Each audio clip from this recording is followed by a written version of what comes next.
Le Trône de Fer, que ce soit au travers de la saga de livres ou de la série Game of Thrones, est très connu pour avoir énormément de personnages. En plus des personnages principaux, il y a toute une ribambelle de personnages secondaires, et puis il y a des seigneurs par là, des chevaliers par-ci, et il y a aussi des personnages légendaires, des personnages qui appartiennent au passé et qui sont morts avant le commencement de l'histoire. C'est-à-dire que quand tu commences le Trône de Fer, que ce soit la saga ou les livres, t'es perdu. Tu sais plus qui est qui, tu es complètement perdu. Et même moi, je peux vous dire, je suis fan de cette saga depuis des années, et pourtant, des fois, je me perds complètement dans les noms, surtout les Targaryens, je sais plus qui est qui, hein. En plus, il y a 3000 Aegon, je m'en sors plus. Et bien, figurez-vous que dans les livres, il y a encore plus de personnages que dans la série Game of Thrones. Nymeria a décidé de faire son apparition quand je fais ma vidéo sur le Trône de Fer, c'est quand même joli. De manière générale, dans les livres, il y a beaucoup plus de personnages, beaucoup plus d'intrigues, beaucoup plus de storyline, beaucoup plus d'enjeux, beaucoup plus de tout. J'ai donc voulu vous faire une vidéo sur ces personnages qui figurent dans la saga du Trône de Fer mais qui ne font pas leur apparition dans la série Game of Thrones. Alors bien sûr, je vais pas vous parler du gars qu'on voit 30 secondes dans le chapitre 3 parce qu'il y en a des personnages comme ça, mais c'est pas de ceux-là dont je vais vous parler. Les personnages que j'ai choisis sont des personnages que je trouve particulièrement intéressants et qui surtout ont une importance plus ou moins grande dans la saga. Et des fois, il y a des personnages parmi ceux dont je vais vous parler dont l'absence dans la série a pu m'étonner. Je me suis dit qu'en racontant l'histoire de ces personnages, en vous les présentant, ça pouvait peut-être vous donner envie de lire les livres. Vous pourriez peut-être vous dire « Ah, ce personnage il a l'air super intéressant, tiens, je pourrais lire les livres, comme ça j'en saurais plus sur ce personnage. » Parce que oui, mon objectif sur cette terre, c'est de pousser le monde entier à lire le Trône de Fer. Ces personnages que je vais vous présenter, c'est des personnages, je me dis, s'ils avaient été dans la série Game of Thrones, vraiment ils auraient pu apporter un dynamisme en plus, des enjeux en plus, ça aurait pu être tellement cool et intéressant qu'ils soient dans cette série. Donc c'est un peu dommage qu'ils ne soient pas dans la série, mais là je vais au moins vous les présenter. Avant de rentrer pleinement dans le sujet de la vidéo, je me suis promis de ne pas faire de spoiler dans cette vidéo, donc vous inquiétez pas, il n'y aura pas de gros spoilers, mais si vous voulez lire les livres sans savoir les trucs waouh qui arrivent, si vous voulez vraiment vous jeter dans les livres sans savoir les grands événements qui se passent, sans rien savoir, voilà, je suis quand même obligée de révéler quelques petits trucs de la saga parce que sinon je vais juste vous dire là il y a tel personnage et si je vous raconte pas son intrigue c'est un peu dommage. Donc pour parler de ces personnages je suis obligée de parler de trucs qu'ils font, de quelques enjeux. Le premier personnage dont je vais vous parler c'est le personnage qui limite m'a donné envie de faire cette vidéo. Je me suis dit si un jour je fais cette vidéo je vais la citer en première. Ce personnage c'est Arianne Martell. Arianne Martell c'est vraiment un personnage emblématique de la saga du Trône de Fer je trouve et elle prend une importance de plus en plus importante au fil des tomes. On n'entend pas trop parler d'elle lors des 3 premiers tomes mais à partir du tome 4 et du tome 5 elle a une présence très importante. Et je pense que c'est le personnage dont l'absence dans la série m'a le plus frustrée parce que vraiment si elle avait été dans la série, Queen, vraiment ça aurait été un de mes personnages préférés. Arianne Martell, c'est la fille de Doran Martell. Alors je sais pas si vous vous souvenez de Doran Martell, il apparaît dans la série, mais il est pas super bien exploité malheureusement. Doran Martell c'est le souverain de Dorne et c'est le frère d'Oberyn et il apparaît dans la série mais je sais plus à quel moment, mais voilà ce qui lui arrive c'est pas très cool et ce personnage sert pas à grand chose dans la série j'ai trouvé, alors que dans les livres je le trouve absolument génial. Et dans la série, Doran Martell n'a qu'un enfant, qu'un fils qui s'appelle Trystane. Alors que dans les livres, Doran Martell a 3 enfants, Arianne, Quentyn et Trystane. Et ce qui est drôle, c'est que dans la série, ils ont repris le personnage de Trystane, alors que dans les livres, Trystane, on n'en entend pas beaucoup parler, il n'est pas super important. Dans la région de Dorne, les filles peuvent prétendre au trône si elles sont l'aînée, alors qu'à Westeros, la fille, peu importe quelle est sa place dans la famille, elle atteint pas le trône. Arianne Martell, en tant qu'aînée de Doran Martell, est donc la princesse héritière du trône de Dorne. Sans en dire trop sur sa storyline, l'enjeu d'Arianne Martell, c'est de couronner Myrcella Baratheon à Westeros. Myrcella qui est donc la fille de Cersei et de Robert Baratheon, enfin vous voyez ce que je veux dire, c'est voilà, c'est la sœur de Tommen et de Joffrey, sauf que Myrcella à Westeros, vu que c'est une fille, c'est pas possible qu'elle aille sur le trône, mais l'enjeu d'Arianne, c'est de faire appliquer la loi de Dorne qui permet aux filles aînées d'être sur le trône. Arianne, son enjeu, c'est de faire ça pour que Myrcella soit sur le trône. Arianne Martell se lance donc dans un complot pour essayer de faire couronner Myrcella à Westeros. Bien sûr, ce n'est pas l'unique enjeu autour d'Arianne dans les livres. Arianne a beaucoup d'autres enjeux, notamment avec le fait que elle est princesse héritière, donc voilà, elle est prête à régner. Il y a beaucoup d'enjeux par rapport à ça aussi, mais voilà, si j'en dis un petit peu trop, ça en révélerait trop sur les livres malheureusement. Donc si vous voulez savoir ce qui arrive à Arianne, lisez le Trône de Fer. Arianne, c'est un personnage que je trouve extraordinaire. C'est une femme lumineuse, déterminée, forte, avec un caractère très impulsif. C'est une femme qui sait ce qu'elle veut, mais elle a aussi un côté sensible et un côté plus doux. Je pense sincèrement qu'Arianne aurait pu devenir le personnage préféré de plein de gens si elle avait été dans Game of Thrones, donc c'est un peu dommage. Ce qui m'a particulièrement touchée dans la storyline d'Arianne Martell, c'est sa relation avec son père, Doran Martell. Ils ont une relation très complexe, avec beaucoup de non-dits, mais une fois que la communication passe, ils ont une relation tellement belle, ils ont des dialogues eux deux qui sont intéressants autant dans l'histoire politique que dans une question psychologique je trouve. Et disons que sans trop en dire, je pense que ces deux personnages, donc Doran Martell et Arianne Martell, vont avoir de plus en plus d'importance là dans les 2 prochains tomes qui vont sortir peut-être un jour, le 6e et le 7e tome du Trône de Fer. Disons qu'ils prennent de plus en plus de place dans l'histoire et là je pense que dans les 2 prochains tomes ils vont être super importants. Je pense que le personnage d'Arianne n'a pas été ajouté dans Game of Thrones parce que ça aurait encore ajouté une storyline, ça aurait encore ajouté un personnage important, donc je peux comprendre que au fur et à mesure des saisons et des années, les réalisateurs ils ont voulu un peu rétrécir et garder vraiment les personnages que du début, que principaux pour finir l'histoire. Donc je pense que c'est pour ça, voilà, ils se sont dit bon, on va pas encore en rajouter un autre. C'est compréhensible, mais c'est quand même un peu dommage parce que l'intrigue d'Arianne, elle est tellement chouette et tellement intéressante aussi quand on voit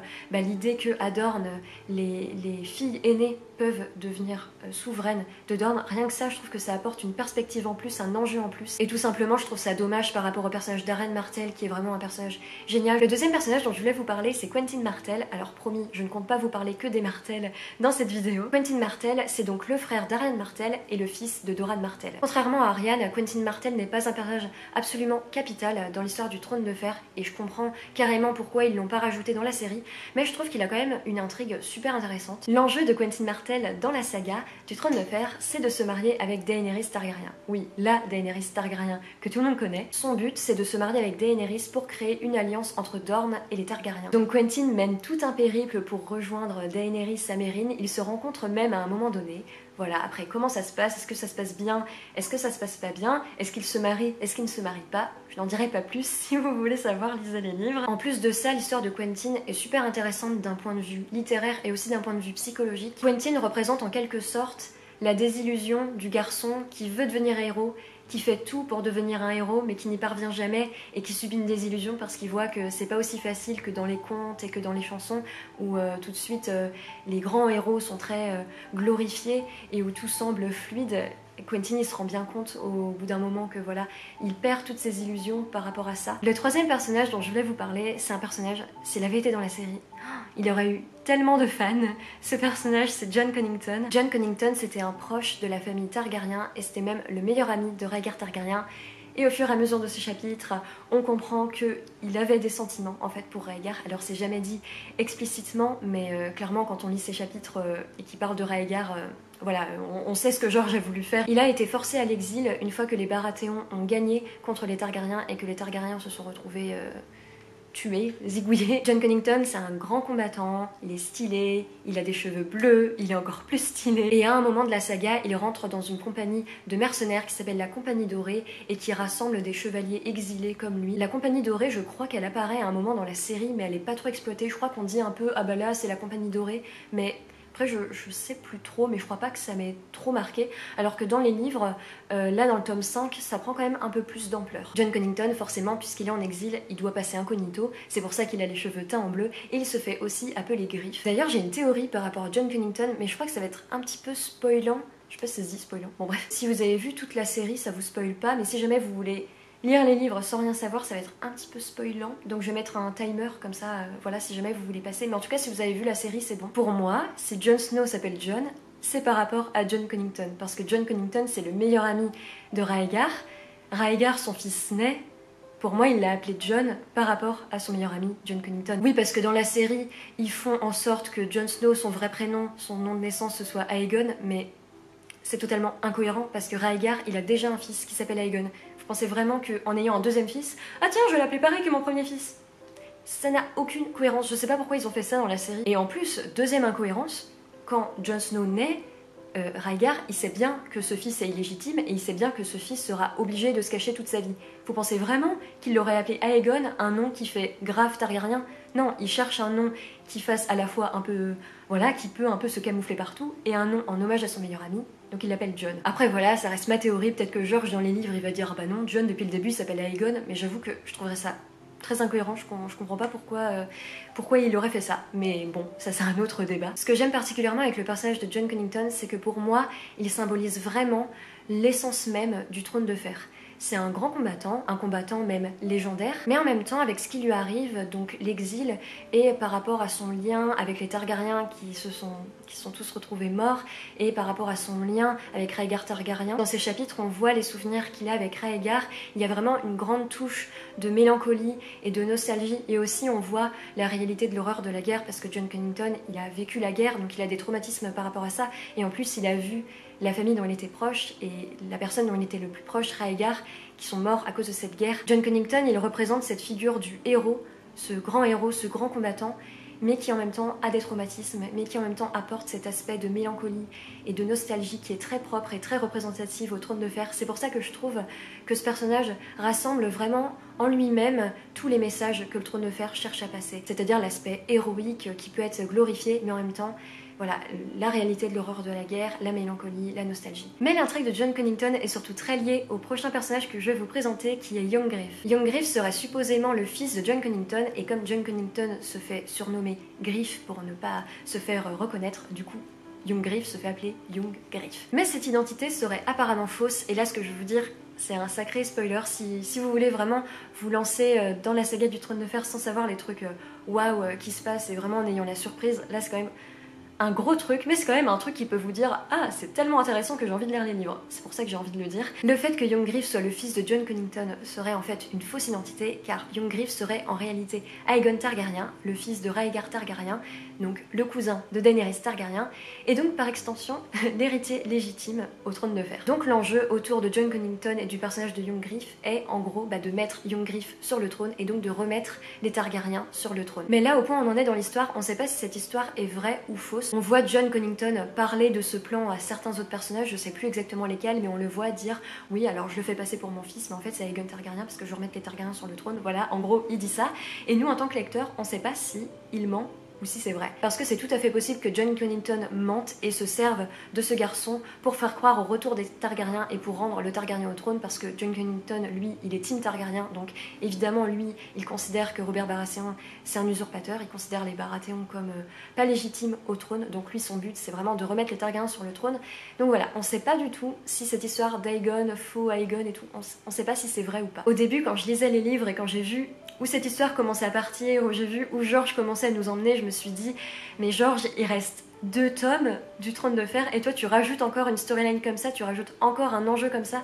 Mais en fait finalement, je trouve que cette histoire elle est assez logique dans cet univers. En plus, Jon Connington et Young-Griff, c'est des personnages que j'aime beaucoup leur relation. Et c'est vrai que je me dis que s'ils avaient été dans la série, ça aurait été quand même super bien, ça aurait ajouté voilà, une mouise en plus, un enjeu en plus pour les autres personnages, ça aurait pu être super drôle de voir ça. Mais après, je comprends tout à fait que les réalisateurs de la série se soient dit « Oula, ça rajoute un truc en plus là, une storyline en plus, on va pas encore plus perdre les gens ». Je comprends tout à fait qu'ils aient décidé de pas la mettre, mais c'est vrai que des fois je me dis que c'est un peu dommage et que ça aurait pu être super bien qu'ils y figurent. Le 5e personnage dont je vais vous parler, c'est pas un seul personnage à part entière, il y en a plusieurs. En fait, c'est une famille entière, c'est la famille de la maison Manderly. La famille Manderly, je crois qu'ils apparaissent dans la série, mais juste à un moment ils sont cités en tant que soutien des Stark, mais à part ça ils sont pas vraiment exploités, on voit pas trop qui c'est dans la série. Tandis que dans les livres, même si pour l'instant ils ont pas encore une importance capitale, ils ont quand même un grand rôle à jouer, je trouve. Et surtout, moi c'est ma famille préférée. Si je devais être dans l'univers du Trône de Fer, ce serait ma famille, ce serait mon blason. La famille Manderly, c'est une famille qui a loué allégeance aux Stark, qui a juré fidélité à la famille Stark. Ils sont l'une des familles les plus importantes du Nord et représentent un soutien sans faille pour la maison Stark. Malheureusement, raconter leur intrigue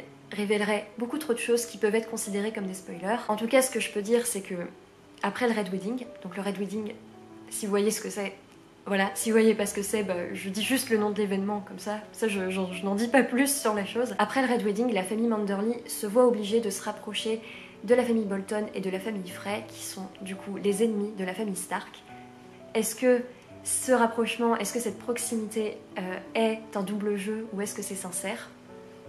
Je vous laisse lire les livres pour savoir. Les 2 personnages de cette famille que je trouve le plus intéressants, qui sont d'ailleurs ceux qui sont le plus mis en avant, ce sont Wyman Manderly et Willa Manderly. Ce sont des personnages que j'adore. Wyman Manderly, c'est le seigneur de la maison Manderly. C'est un personnage que j'aime beaucoup, qui est très tonitruant. Et il y a quand même une anecdote à dire sur ce personnage. Alors, je pense pas que ce soit un spoiler. Si vous avez vu la série, en tout cas, ce sera pas un spoiler. Et si jamais vous n'avez pas vu la série, c'est pas non plus un spoiler parce que c'est pas non plus un truc super important. Mais voilà, si jamais vous voulez quand même éviter d'entendre trop de choses, vous pouvez, je mettrai un timer. Mais voilà, c'est pas non plus the truc important, mais je trouve que c'est quand même une anecdote qui est intéressante à raconter. Alors je sais plus dans quelle saison de Game of Thrones c'est, je pense que c'est dans les dernières saisons, mais je saurais pas vous dire exactement laquelle. À un moment, on voit Arya qui fabrique une tarte et qui la donne à manger à Walder Frey, qui est le mec horrible là. Et en fait, il est révélé que dans cette tarte, il y a des gens qui tuaient de la famille Frey qui ont été ajoutés à cette tarte à manger. Et dans la série, c'est Arya qui la donne à Walder Frey comme une vengeance. Sauf que dans les livres, c'est pas du tout Arya qui fait cette tarte, elle a rien à voir avec cette tarte. Arya, à ce moment-là, elle est à des kilomètres, vraiment, dans la série, c'est plus pareil. Mais ça, je vous ferai une vidéo là-dessus, je pense, sur les storylines comme ça, très différentes entre la série et les livres. Mais bref, c'est pas du tout Arya qui fait cette tarte dans les livres, et c'est justement le personnage de Wyman Manderly qui lance la préparation de cette tarte. Après, ça reste encore une théorie, ça n'a jamais été encore très officiel, ça n'a pas été clairement dit dans les livres, mais en tout cas, c'est clairement une grosse théorie, et vraiment, quand tu lis entre les lignes, tu sens que c'est vrai, et surtout maintenant que ça a été fait dans la série, on sait que c'est une confirmation que dans les livres, c'est quelque chose de réel. Du coup, dans les livres, c'est Wyman Manderly qui tue des membres de la famille Frey et qui après lance la préparation de cette tarte et qui la donne à manger durant un mariage. Donc voilà, c'est un passage des livres qui est pas forcément super important, mais je trouve que l'anecdote, enfin voilà, le rapprochement entre la série et le livre, le fait que dans la série c'est Arya qui le fait alors que dans les livres c'est le seigneur de la maison Manderly, je trouvais ça intéressant à dire dans cette vidéo. L'autre personnage de cette famille que j'adore, c'est Willa Manderly, qui est la petite fille de Wyman Manderly. Déjà, elle a les cheveux teints en vert. Moi je stan, elle est trop belle. C'est une jeune fille qui reste très fidèle aux Stark et il y a un moment dans le tome 5 que je trouve particulièrement incroyable où elle tient tout un discours qui rappelle la fidélité de sa maison, donc la maison Manderly, à la maison Stark, à la famille Stark. Et ce discours qui rappelle clairement, qui met clairement en avant la relation entre la famille Manderly et la famille Stark, elle tient ce discours, Willa Manderly, en face de la famille Frey, en face donc des ennemis des Stark, et elle assume tout, elle lâche ce discours devant tout le monde, et cette scène, elle est tellement incroyable quand tu la lis parce que tu te dis oula, c'est ouf ce qui se passe. Et je trouve aussi que c'est l'une des scènes les plus belles du Trône de Fer, et en plus je trouve que c'est une scène qui est très emblématique des messages portés par le Trône de Fer, parce que les Stark, ça s'est très mis en avant dans les livres. Je pense que c'est un peu mis en avant dans la série, mais peut-être un peu moins que dans les livres, mais en gros dans les livres c'est clairement dit que la famille Stark, les maisons qui leur louent allégeance, ça se dit ça, louer allégeance? Ouais, louer allégeance, enfin, en gros, les maisons qui leur sont fidèles, c'est pas juste pour des alliances politiques. Il y a vraiment un vrai lien qui les lie, c'est comme une vraie famille. Alors que les autres maisons, dans Westeros, voilà, ils ont des alliances, mais tu te dis, bah en fait, ces gens, c'est un peu de l'hypocrisie des fois qui les relie. Et c'est ça justement que je trouve très touchant avec la famille Stark, c'est que eux, voilà, les gens qui font partie de leur armée, les gens avec qui ils sont liés, c'est vraiment des vrais liens. C'est pas juste comme ça par pure politique. Et c'est pour ça que ce discours, il est d'autant plus important parce qu'il rappelle vraiment la fierté du Nord et surtout les liens entre les maisons du Nord. Et voilà, ça rappelle un peu ce message de fidélité et de loyauté entre les personnages. Le dernier personnage que je vais vous présenter, là par contre c'est vraiment un gros spoiler, c'est vraiment vous voulez vous lancer dans le livre sans savoir les grosses surprises qui apparaissent, parce que là c'est vraiment une grosse surprise, c'est le cas de le dire, c'est vraiment vous voulez pas savoir. Voilà, vaut mieux me faire taire et aller à la fin de la vidéo. Après, j'ai quand même l'impression que c'est un spoiler qui est assez répandu. J'ai l'impression que tout le monde sait qu'il y a ce personnage-là dans les livres, mais pas dans la série. Donc je vais quand même vous la citer parce que c'est quand même super important et super intéressant, je trouve. Ce fameux personnage, c'est Lady Stoneheart. Et Lady Stoneheart, c'est en fait, si vous vous rappelez, Catelyn Stark qui est donc la mère de la famille Stark, qui est née Catelyn Tully et qui a été assassinée durant le Red Wedding. Et bien en fait, Catelyn Stark a été ressuscitée dans les livres par Beric Dondarrion. Beric Dondarrion d'ailleurs qui a utilisé ses dernières forces pour ressusciter Catelyn Stark, et du coup Catelyn Stark, je l'ai dit en fait, Catelyn Stark a été ressuscitée en fait, et Lady Stoneheart c'est du coup Catelyn Stark qui a été ressuscitée. Et ça je peux vous dire, quand les lecteurs du Trône de Fer, on a vu qu'il n'y avait pas ce personnage dans la série, on a tous eu une pointe de déception je pense, on s'attendait tous à voir ce personnage dans la série. Moi je me souviens c'était la fin de la saison 4, le dernier épisode de la saison 4, je me souviens il est sorti la veille de mon bac d'histoire, donc ça remonte un poil. Je me souviens que cet épisode, on s'attendait qu'à la fin, on s'attendait vraiment que le dernier plan, ce soit un plan sur le visage de Catelyn Stark qui ouvre les yeux. Moi, je m'attendais à ce que la fin de la saison 4, ce soit ça. Et en fait, quand tu regardes l'épisode le dernier épisode de la saison 4, tu vois qu'en fait, c'est juste Arya sur son bateau qui s'en va. Du coup, j'étais là genre... Lady Stoneheart, où es-tu? Pourquoi vous ne l'avez pas mise? Et j'étais un peu déçue et beaucoup de fans ont été déçus après. Bien sûr, ce qu'il faut noter, c'est que Lady Stoneheart, c'est plus vraiment Catelyn Stark, c'est même plus du tout Catelyn Stark. Parce que ça, c'est pas très visible dans la série, je trouve. Je trouve que Jon, quand elle a été ressuscitée dans la série, il est un peu resté le même, il était juste peut-être un poil plus triste et un poil plus sombre, mais à part ça, il n'y a rien vraiment qui a changé. Alors que George R. Martin, lui, dans ses livres, il prend le parti pris de... Quand un personnage est ressuscité, quand une personne est ressuscitée, elle n'est plus la même. Cette personne perd vraiment des parties d'elle-même. Elle a vraiment des parties d'elle qui sont vraiment mortes en fait. George R. Martin, il prend vraiment ce parti-là. Et Lady Stoneheart, quand elle ressuscite, bah tu peux plus dire que c'est vraiment Catelyn Stark. Lady Stoneheart, vraiment, elle n'a plus aucune humanité, elle n'a plus aucune qualité. En fait, ce qui l'a fait continuer, son seul et unique moteur pour Lady Stoneheart, c'est la vengeance. Elle veut venger sa famille, elle veut venger ce qui est arrivé à sa famille, elle veut venger les meurtres qui sont arrivés à la maison Stark, et le fait que la maison Stark ait été complètement décimée, on peut le dire, c'est son seul et unique moteur, c'est la vengeance, et elle ne pense à rien d'autre en fait. Donc pour sa vengeance, elle veut tuer tous les ennemis des Stark, c'est-à-dire les Lannister, les Frey et les Bolton. Et donc pour venger sa famille, Lady Stoneheart se lance dans un périple, dans un long chemin pour tuer tous les ennemis des Stark. Donc dès qu'elle croise des Lannister, dès qu'elle croise des Frey, dès qu'elle croise des Bolton, eh bien elle les tue. Dans les livres, Lady Stoneheart n'est pas vraiment présente, à part dans un chapitre qui est assez important où elle a vraiment une grande présence, sinon elle n'est pas vraiment là. Ce sont des personnages qui la citent en disant par exemple...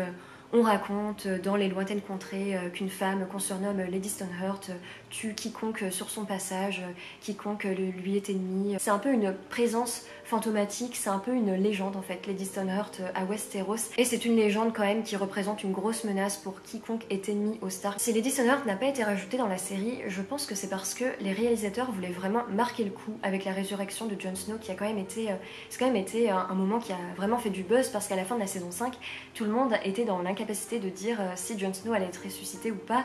C'était une théorie, on y croyait, mais on n'en était pas sûr. Et c'est vrai que ça a vraiment créé un gros bruit autour de la série à ce moment-là. Donc la série connaissait déjà beaucoup de bruit, mais là ça a vraiment créé, ça a vraiment une certaine ampleur cette histoire, alors que si Lady Stoneheart avait été ressuscitée la saison d'avant, là il y aurait plus de suspense, quoi. On aurait su que Jon aurait été ressuscité et ça aurait peut-être créé une idée un peu de facilité, de bon bah si un personnage meurt, bah on sait qu'il est ressuscité. Alors que là, dans Game of Thrones, dans la série, il n'y a qu'un personnage qui a été ressuscité, c'est Jon Snow, et c'est vrai que c'est pour le format série, je trouve que ça va bien, donc je comprends pourquoi ils n'ont pas souhaité faire vivre Catelyn Stoneheart, j'allais dire. C'est vrai qu'il y a une partie de moi qui est un petit peu déçue par le fait que Lady Stoneheart n'apparaisse pas dans la série, ça aurait été super bien qu'elle y soit, mais en même temps, c'est vrai que c'est très compréhensible que les réalisateurs n'aient pas voulu la rajouter. Et puis en fait, quand j'y pense, je suis pas si mécontente que ça, qu'ils aient pas rajouté Lady Stoneheart à la série, parce que même si j'aime beaucoup la série, c'est vrai que j'ai été pas mal déçue par certains aspects de la série, et c'est vrai que les réalisateurs de la série, des fois ils m'agaçaient un petit peu, ça je vous en ai parlé dans mon autre vidéo sur le Trône de Fer, où je parle du Trône de Fer de manière un peu plus générale. Voilà, je vous explique un petit peu les choses de la série qui m'ont un peu dérangée. Je pense que si les réalisateurs avaient rajouté Lady Stoneheart à la série, ils auraient fait de Lady Stoneheart un personnage badass, genre ouais, elle tue des gens, ouais, elle se venge et tout.